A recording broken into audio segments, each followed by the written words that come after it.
morning, KJ. Good morning, Jonathan. Thank you so much for being on the show here with me in Indianapolis. The pleasure is mine. I know that we've got a lot of Star Trek fans who are excited, have given me some questions. But what I really love about what we're doing today, talking, Jonathan, is Star Trek has always been about making the universe a better place, and you and the whole cast seem to instill that message in making the world a better place. And today you're here to help us out in bringing some awareness to Pancreatic Cancer Awareness Month, right? Exactly. What a nice segue. Well, thank you. 25 years ago, my wonderful brother Daniel, who was my dear friend and roommate, and turned yellow. We took him to the hospital. They opened him up. They closed him up, and they said, "I'm sorry, there's nothing we can do. He has 6 months to live." And then 5 months later, he was gone. He was 41 years old. Wow. Ironically, the same week that our daughter was born. So, and at that point, there was a 4% survival rate for pancreatic cancer. On the other side of the coin, dear old friend and cohort Kitty Swink and her husband Armin Sherman, who are part of our Pancreatic Trek Against Cancer team. Kitty Swink is an 18-year pancreatic cancer survivor, which is unheard of. So we celebrate her and the hope that she gives us, and the hope that she gave me and my mom. My mom would often ask, "How's your friend Kitty doing?" And there's something about her survival that helped deal with Daniel's loss. So the good news and the bad news is the survival rate now is 11%, which is certainly better than when Daniel died, but nothing nearly close to what we need. So if your fans and listeners go to pancan.org, which, by the way, is a very user-friendly website. I'm telling you that as a Luddite, and help us out so we can raise some money to do research for early detection, which is essential, obviously, from the story I just told you, and for better treatment options. The other thing I like to remind people of is that when you go to your doctor for your annual checkup, tell your doctor if you have anyone in your family who has had pancreatic cancer, and that will alert the doctor to treat you differently and to do tests on you differently in a way that will hopefully help everybody to recognize what's going on. There you go, pancan.org. November is Pancreatic Cancer Awareness Month, and yeah. help us out.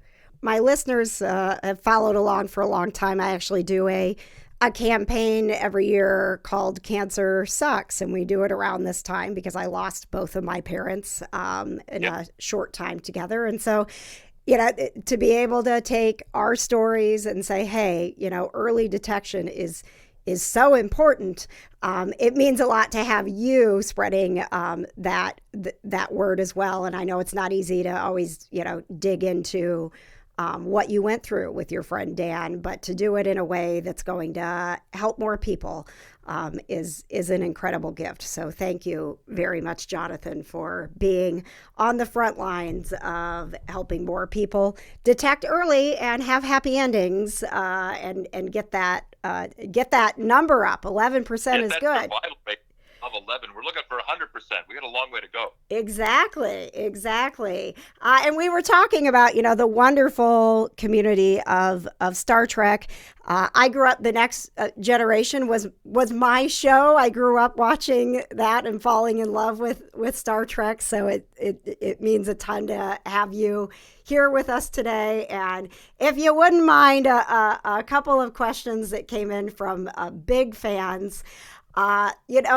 Carl wanted to know, we've loved Lower Decks and wanted to know how fun it was for you to play this sort of over-the-top version of Riker. That's a great question. I loved being on Lower Decks. Mike McMahon, who created the show, he created an atmosphere to do the wildest version of Riker that I could imagine. and finished directing an episode of Strange New Worlds, in which two characters from Lower Decks, who are, as you know, animated, cross over into the ship on Strange New Worlds. Beck Quaid and Tawny Newsome join us on the ship as real life characters, and it is a wonderful, big swing episode, but a very, very funny and fascinating episode of Strange New Worlds, which is in season 2.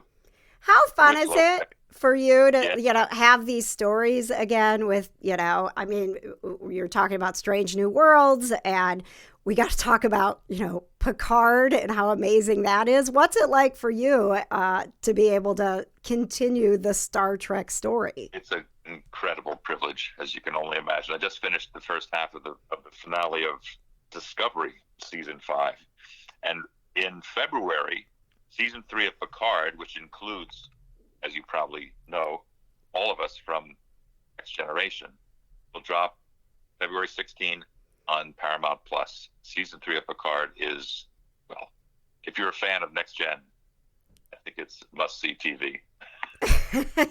It is, for sure. I have been really enjoying it. My husband was not into Star Trek until he met me and realized that he had to be, and Picard has been absolutely, so he has loved it so much that he's going back and watching TNG and seeing why I loved it so much. So we're adding new fans to the Star Trek family as well, Jonathan, and switching over to the Orville. What was it like for you to be a part of that? And I hope we're getting more.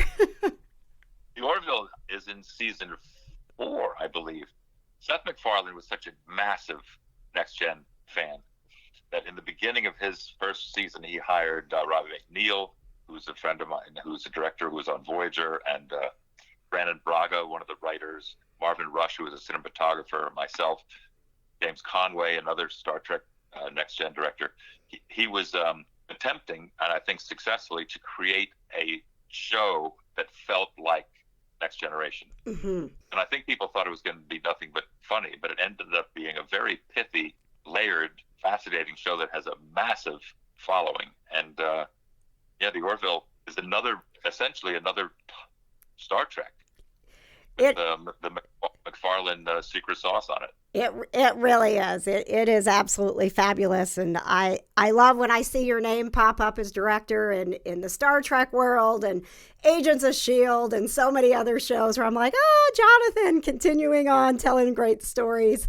I got to let you go because I know you have so many other people to talk to today and spread the word about Pancreatic Cancer Awareness Month. Thank you for all you're doing, Jonathan. Thank you. pancan.org. Thanks for joining us for another celebrity interview. Of course, the KJ Today Show isn't just about talking to celebs, it's about hanging out with you.